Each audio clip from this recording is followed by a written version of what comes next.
사도행전 9장 1절에서 9절 말씀을 보면요. 사도행전 9장 1절에서 9절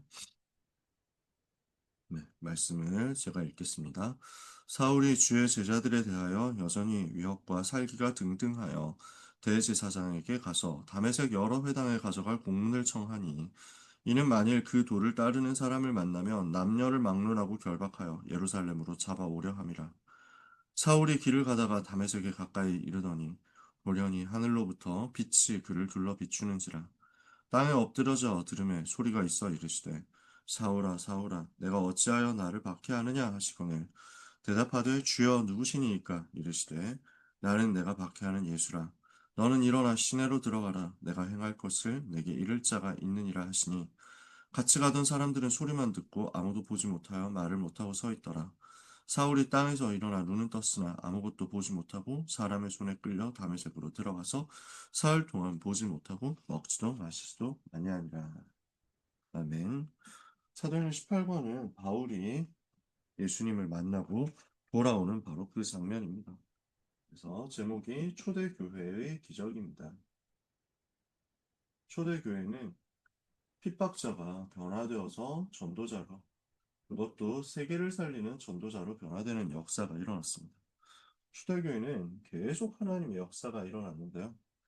강한 바리새 사상이 무너지기 시작하고 또 예수 그리스도의 복음이 예루살렘을 뒤흔들기 시작했습니다.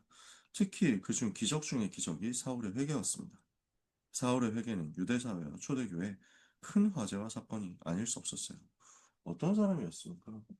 바울 자신이 표현하기를 바리새인 중에 바리새인, 율법으로는 바리새인이고 히브리인 중에 히브리인이며 혈통으로는 베냐민 집하고 열심으로는 교회를 박해하고 율법의 의로는 흠이 없는 사람이다. 이렇게 스스로를 빌립보서 3장에서 소개했습니다. 여기에 대해서 사실 설명 안 된 부분이 더 많죠. 가말리엘 문화에서 공부를 했고요. 그러니까 최고 공부를 했다는 거죠. 그래서 바울이 직접 언급하지 않았지만 바울 그 사도행전을 분석해 보면 바울이 했던 공부가 철학 공부가 있었을 것이고 신학 공부가 있었을 것이고 법학 공부가 있었을 것이고 수사학 공부가 있었을 것임을 우리는 어렵지 않게 추측을 할 수 있습니다. 바울이 했던 전도운동 사역을 분석해 볼 때 바울은 아람어를 할 수 있었고 히브리어를 할 수 있었고 어, 헬라어를 기본적으로 했고 그리고 라틴어도 할 수 있었을 것으로 생각됩니다. 그 정도로 엘리트였단 말이에요. 특히 로마 시민권을 가진 사람이었는데 이것은 당대 최고의 엘리트 계층이었다는 얘기입니다. 그래서 산헤드린 회원이었는데 지금으로 따지면 국회의원 같은 지위였다고 할 수 있죠. 그래서 제가 이 책을 가지고 있는데 지도자 바울이라는 책입니다. 아주 좋은 책인데요. 내비게이터 출판사에서 나온 책인데 아마 오래된 책이어서 지금은 절판됐을 거라고 생각해요. 근데 진짜 괜찮은 책이에요. 이 책에서 언급하는 바에 따르면 아마도 바울은 사내들인 회원이었을 텐데 사내들인 회원의 특징은 30살 이상이어야 하고 결혼한 가정의 가장이어야 한다라는 조건이 있는 것으로 보아서 바울은 결혼했을 것으로 생각을 한다는 거죠. 바울은 학자들은 그렇게 추측을 하고 있습니다. 그런데 바울이 전도운동 할 때는 혼자 있었던 건 확실해요. 아내 없이 혼자 다녔던 것이 확실합니다. 고린도전서에서 직접 그렇게 밝히고 있죠. 그러니까 막 그 예수님을 믿고 나서 이제 이 복음 운동하니까 아마 이 정도 되면 가문이 엄청 좋았을 거예요. 결혼도 좋은 가문하고 했겠죠. 그래서 그 가문에서 축출당했을 수도 있다. 이혼을 당했을 수도 있다. 그렇지 않다면 사별을 쓸 수도 있다. 이렇게 학자들은 얘기를 하고 있습니다. 이랬던 사람이었는데, 근데 이 모든 것을 바울이 나중에 배설물로 여긴다 그랬잖아요. 이것이 나에게 가치 있지 않다. 이것이 나에게 오히려 해가 되었다. 이랬던 인생이었는데, 이것이 복음 하는데 오히려 방해가 되었고, 나는 여기에서 빠져나왔다.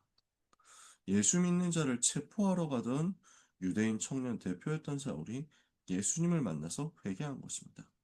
이것이 무엇을 의미합니까? 이랬던 사람이 뒤집어질 만큼 하나님 앞에 서게 되고 그 은혜의 복음을 받게 되었던 것은 무엇을 말합니까? 자, 우리 한빈씨 너무 반갑고요. 그래서 오늘 우리는 무엇을 봐야 되겠습니까? 이 사울이 회개한 것은 첫 번째, 부활하신 주님이 증거로 출현하신 것입니다. 부활하신 주님을 만나게 된 사건이죠. 정말 예수님이 부활하셨구나. 이 사실에 대한 증거인 것입니다. 마태복음 28장 20절에 예수님께서 세상 끝날까지 너희와 항상 함께 하겠다 약속하셨죠. 마가복음 16장에 19절 20절에 주 예수께서 말씀을 마치신 후에 하늘로 올려지사 하나님 우편에 앉으시니라. 제자들이 나가 두루 전파할 때 주께서 함께 역사하사 그 따르는 표적으로 말씀을 친히 확실히 증거하시니라. 예수님은 분명히 그리스도로서 부활하시고 보좌에서 역사하고 계십니다. 요한복음 16장 24절에 23절 24절에 그날에 내 이름으로 구하는 모든 것을 아버지께서 주시리라. 너희가 지금까지는 내 이름으로 아무것도 구하지 아니하였으나 구하라 그리하면 받으니 너희 기쁨이 충만하리라. 그래서 부활하신 예수 그리스도 이름으로 기도하면 응답받는다는 사실에 대한 증거가 계속 우리에게 나타나니까요. 사도행전 1장 8절에 오직 성령 충만받으며 권능받고 땅끝까지 그리스도 증인될 것이다. 요한계시록 2장 1절에 그분은 지금도 살아서 무엇을 하고 계십니까? 오른손으로 금별을 오른손으로 일곱 별을 붙잡고 그리고 일곱 금촛대 사이로 다니시며 말씀하신다. 지금도 교회를 돌보고 계시고 교회 전도자들을 손에 붙잡고 역사하고 계신다는 것입니다. 그래서 우리가 그 이름으로 기도할 때, 그 이름으로 권세 사용할 때, 사도행전 3장 6절 나사렛 예수 그리스도 이름으로 명령할 때 기적이 일어나는 것입니다. 은과 금은 내게 없거니와 내게 있는 건 내게 주노니 곧 나사렛 예수 그리스도 이름으로 일어나 걸으라. 이 예수 이름으로 기도하고 예수 이름으로 명령하고 예수 이름으로 선포할 때 질병이 떠나가고 사람이 해결할 수 없는 근본적인 문제가 뒤집어지더라. 사도행전 4장 29절에서 31절. 그 이름으로 기도할 때 성령께서 역사하시더라.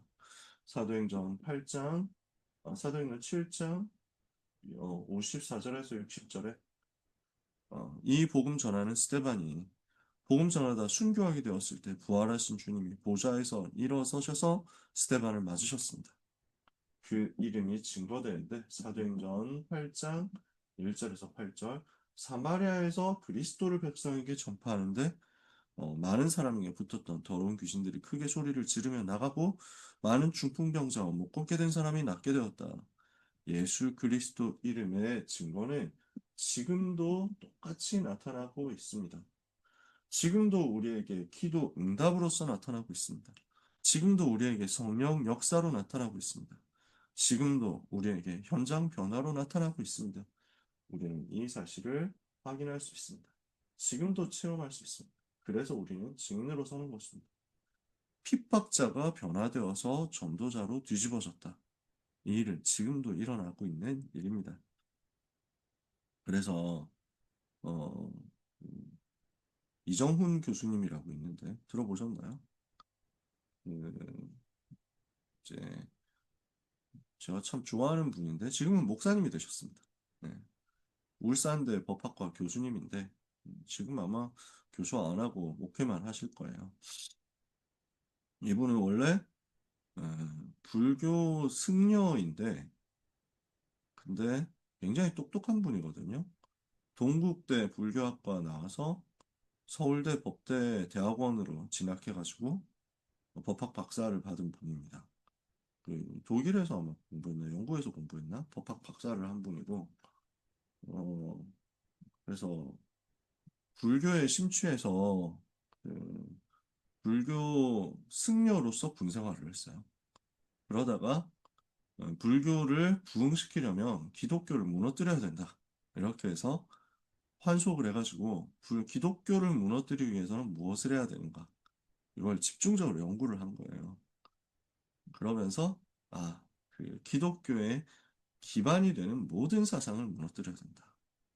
그래서 자유민주주의와 자본주의 이 시스템이 시장 경제 이게 바로 기독교 사상에서 출발한 것이니까 이것을 문화적으로 또 사상적, 이념적으로 무너뜨려야 된다.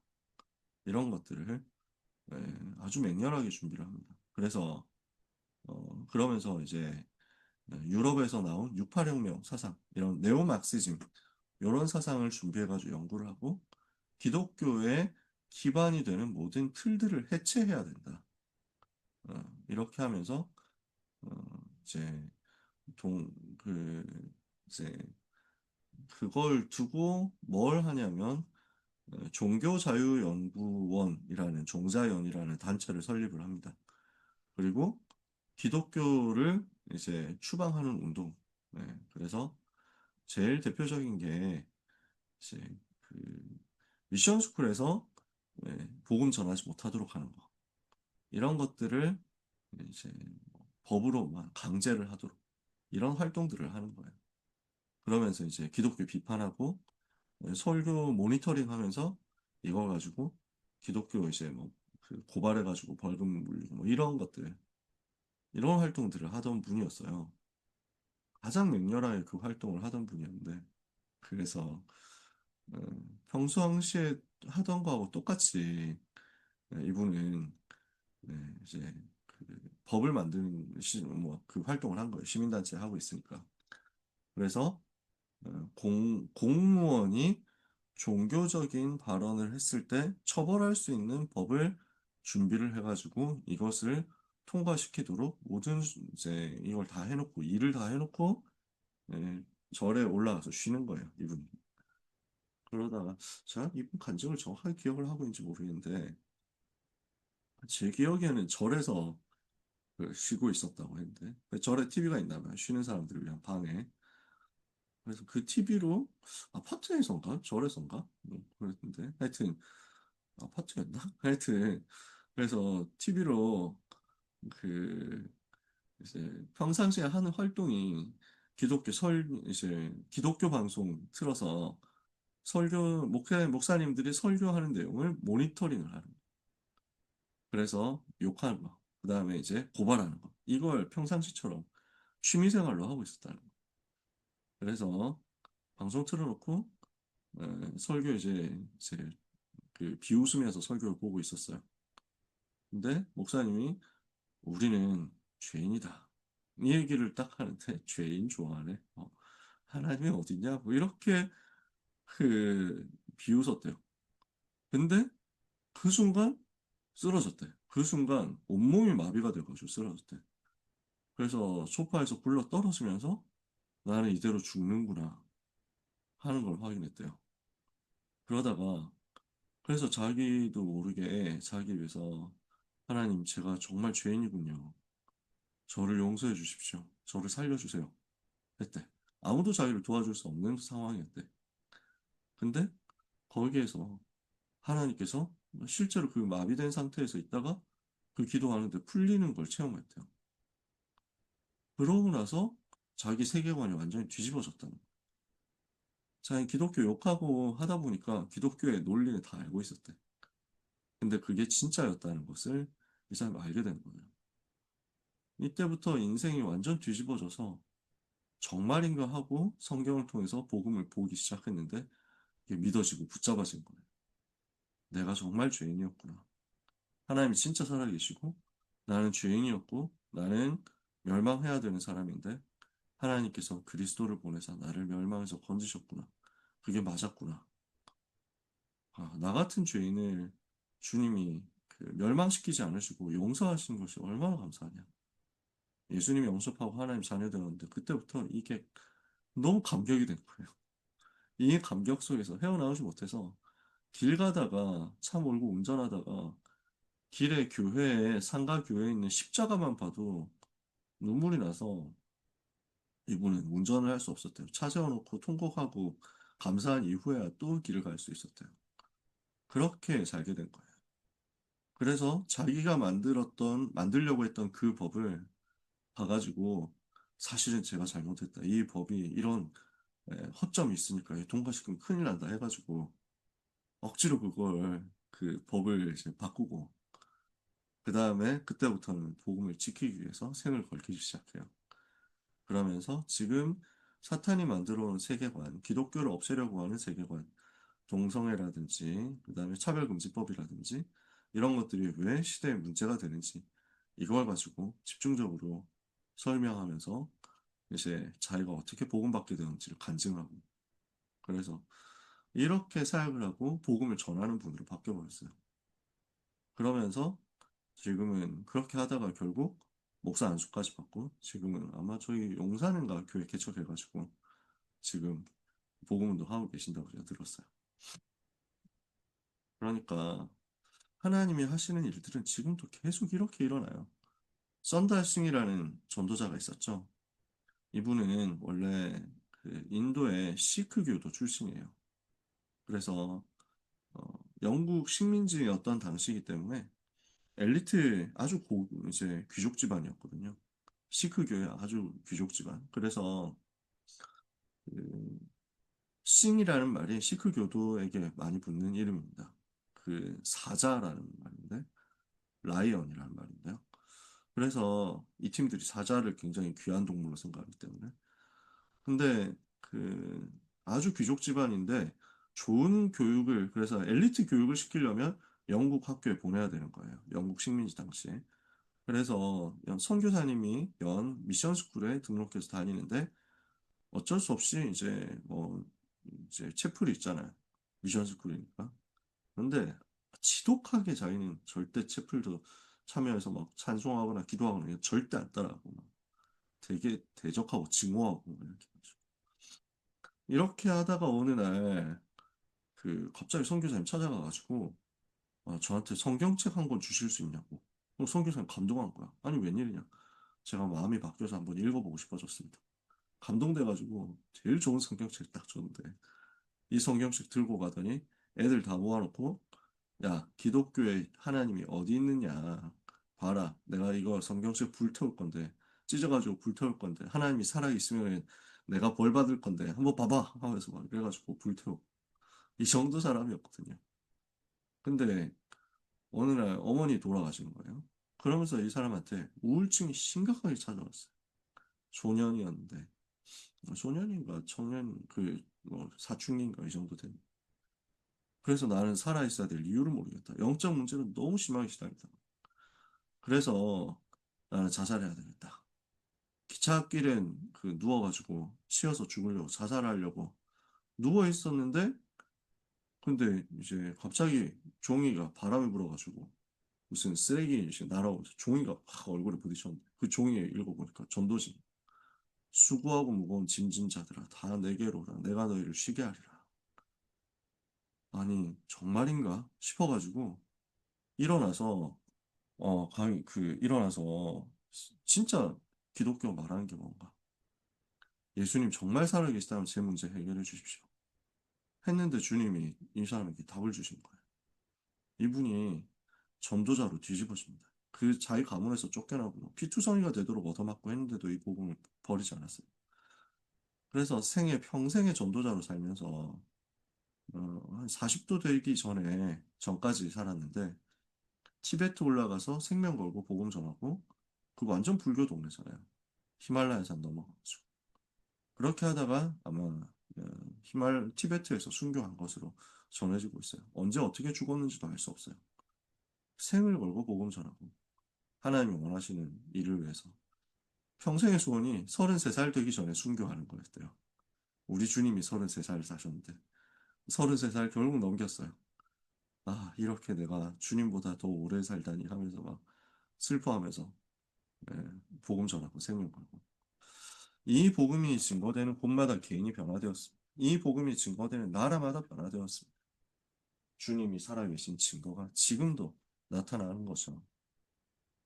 바울이 복음을 받은 사건, 사울이 회개한 사건은 구약 성경 모든 문제의 해답이었습니다. 사울은 구약 성경에 정통한 사람이었어요. 근데 그 구약 성경이 무엇을 말씀하는지를 몰랐어요. 구약의 율법을 다 지키고 있었는데도 자기는 너무 해답이 없어서 방황하고 갈등했어요. 그 구약의 예언이 그리스도께서 성취하신 것을 비로소 알게 된 사건이었습니다. 이사야 7장 14절 처녀가 잉태한 아들을 낳을 것이다. 그 이름 임마누엘이라 하니라. 창세기 3장 15절 여자의 후손이 사탄의 머리를 상하게 할 것이다. 그 예언이 성취되어서 예수님이 오셨구나. 예수님이 공생에 오셔서 하신 일이 요한복음 14장 6절에서 10절 하나님 만나는 길을 여시고 우리에게 하나님을 보여주신 것이었구나. 예수님이 곧 하나님이시구나. 이것을 알게 된 것입니다. 제자들이 활동하는데 역사 일어나는 이유가 이거였구나. 사도행전 2장 1절 47절, 사도행전 4장 1절에서 12절. 이 성령의 충만함을 받고 제자들이 예수님이 그리스도라고 증거하고 다른 이로서는 구원을 받을 수 없구나 했던 이유가 바로 이것이었구나. 이걸 지금 사울이 발견하는 순간이었어요. 지금까지 저것들은 무슨 힘으로, 무슨 능력으로 저렇게 열심히 하냐 했을 거예요. 의구심이 있었을 거예요. 아, 정말 구약 성경 성취되어서 요엘 선지자 말씀하신 대로 성령이 임한 게 맞았구나. 율법으로는 해결할 수 없는 문제가 그리스도 안에서 해결되었구나. 그리스도는 구약 성경 모든 율법의 성취자시구나. 발견하는 시간이었던 것입니다. 이방 선교에 대해서 지금까지는 선민사상 빠져 있었는데 유대인 아니면 전부 이방인이고 이방인은 구원받을 수 없다라고 늘 생각했었는데 하나님은 세계복음화도록 우리를 부르신 게 맞구나. 발견하는 시간이었어요. 사도행전 9장 15절 아나니아를 통해서 하나님께서 사울에게 답을 주시고 사도행전 26장에 보면은 바울 자신도 여기에서 간증하면서 내가 이것 때문에 준비된 것이었구나 하고 주님이 직접 알려주십니다. 이 사람은 이방인과 임금들과 이스라엘 자손들에게 내 이름을 증거하기 위하여 택한 나의 그릇이다. 하나님이 나를 이것 때문에 부르셨구나. 그래서 바울이 깨닫게 된 겁니다. 내가 왜 세 가지 시민권, 유대 시민권을 가지고 있었는가? 또 로마 시민권 가지고 있었는가? 길리기아 다소 시민권 가지고 있었는가? 답이 난 거죠. 나는 천국 시민권 가진 사람이구나. 이 시민권이 이방 선교하도록 하나님이 나를 준비시키신 것이었구나. 그런 바울을 통해서 세계복음화하는 선교의 역사가 사도행전 13장부터 일어나기 시작하고 이 바울이 가는 곳마다 현장이 변화되고 이방인 제자가 일어날 줄 아무도 생각 못했습니다. 그런데 하나님은 이것을 다 계획하고 계셨던 거죠. 가는 곳마다 하나님은 바울에게 제자를 붙이시고 현장이 변화되는 역사가 일어나게 하시고 세계를 정복하는 역사가 일어나게 하시고 큰 기쁨이 나타나게 하셨습니다. 이것을 막을 수 있는 사람이 없었죠. 오늘도 하나님은 현장에 예비해 놓고 계십니다. 우리는 무엇을 기도 제목으로 잡아야 되겠습니까? 내가 구원받고 하나님의 자녀 된 것을 날마다 확인하면서 우리는 새롭게 기쁨을 체험하고 감격을 확인하고 감사를 누려야 되겠습니다. 진짜 이 감사가 나오는 사람은 찬송하지 않을 수 없거든요. 우리는 매일 찬송하는 것입니다. 나 같은 죄인 살려주신 하나님에게 너무 감사하다. 어쩌다가 내가 용서받아서 주 앞에 옳다 먹게 됐는가? 거룩한 하나님 어린 양 예수 하나님 어린 양 예수의 그 피로 내가 구원받았구나. 찬송 작가들이 그 고백하는 그 모든 고백의 찬송이 다 우리의 고백이 되기를 원합니다. 이 고백하는데 여러분의 영적으로 큰 힘을 얻게 됩니다. 이때 영적인 서밋으로 올라가게 됩니다. 진짜 복음 체험하고 복음 감사하는데 치유되는 굉장한 역사 일어나고 그러면 내가 날마다 복음 때문에 감사하고 이것이 내 입술에서 찬송으로 24 나오는데 하나님은 나의 영적 상태를 서밋으로 이끌어 가시고 이 시간이 내가 숨은 영적 문제까지 다 치유되는 시간으로 하나님 변화시키신다. 이렇게 하고 있는데 하나님께서는 응답의 문들을, 제자의 문들을, 전도의 문들을 열어 가시거든요. 나는 나를 살리고 있었는데 하나님은 그 시간에 세계 선교까지 로마 복음화까지 계획하고 계신다. 이것을 여러분이 생애 누리게 되시기를 축복합니다. 저는 바울의 이 변화된 인생을 두고 어떻게 인도받았는지에 대해서 요 책에 나오는 그 시를 두고 이 책에 되게 인용들이 되게 많아요. 그게 너무 너무 귀한 인용들이 많아서 여러분 이 책도 진짜 한번 구할 수 있으면 뭐 도서관에 있으면 보셨으면 좋겠다 생각합니다. 그 사도행 이제 이 책에 보면 이렇게 설명합니다. 이런 시가 있습니다. 멈출 줄 모르고 뛰던 가장 교만한 심장이 드디어 내 안에서 잠잠해졌습니다. 주님을 조소하기 위해 주님의 원수들을 돕기 위해 끊임없이 치솟던 가장 강팍한 의지가 나의 하나님 당신에 의해 진정되었습니다. 그리고 맥카튼이라는 분은 이렇게 글을 썼다고 합니다. 가장 악랄한 적이 가장 큰 친구가 되었다. 박해자가 그리스도의 사랑을 전파하는 사람이 되었다. 그리스도의 제자들을 재판관 앞으로 끌고 와 감옥에 집어넣었을 때 고소장을 쓰던 그 손이 이제는 하나님의 구속적 사랑의 편지를 썼다. 한때는 그리스도인이 돌에 맞아 피투성이가 되어 돌 밑에 깔려 숨질 때 기쁨으로 뛰던 그 심장이 이제는 그리스도를 위해 매를 맞고 돌에 맞는 것을 즐거워하였다. 이 예전의 적 핍박자 박해자에게서 신약 성경의 대부분과 가장 훌륭한 신학적 진술 그리고 기독교적 사랑을 노래한 가장 아름다운 시가 나왔다. 이것이 우리가 확인하는 그 은혜의 여정이고 은혜의 걸음입니다. 우리의 삶이 하나님의 은혜 가운데서 구원받고 용서받은 삶으로서 감사 속에 날마다 있기를 원합니다. 어차피 시간이 다 가가지고 기도 빨리 끝내야 될 것 같은데 피커스테스라는 분이 쓴 이 부분만 제가 읽고 마칠게요. 자비하시고 전능하신 주님, 깊고도 높은 주님의 사랑에 감사를 드립니다. 그 사랑이 주님의 원수를 이방인의 빛으로 만드셨습니다. 그는 하나님의 사자가 되어 유한한 것을 떠나 영원한 것을 전하기 위해 발이 부르트고 피가 나도 지칠 줄 모르고 산 넘고 물 건너 다녔습니다. 그 걸음이 우리의 걸음이 되도록 하나님의 은혜를 누리는 우리 한 주간이 되기를 바라고 또 축복합니다. 기도하겠습니다. 하나님 아버지 감사합니다. 우리를 부르셔서 전도운동하게 하시는 좋으신 하나님께서 그 하나님의 은혜로 우리를 구원하시고 하나님 자녀 삼으신 그 사랑에 감격하도록 우리를 오늘도 복음 속으로 인도해 주시니 감사합니다. 이 복음 더 깊이 깨닫고 풍성하게 깨닫고 복음 전하는 증인의 삶으로 역사하여 주옵소서. 가는 곳마다 주의 사자 동원되게 하시며 흑암이 결박되게 하시며 생명이 살아나는 역사가 체험되도록 초대교회에 일어났던 그 기적이 우리에게 다시 한번 확인되도록 은혜 내려 주옵소서. 예수 그리스도의 이름으로 기도합니다. 아멘.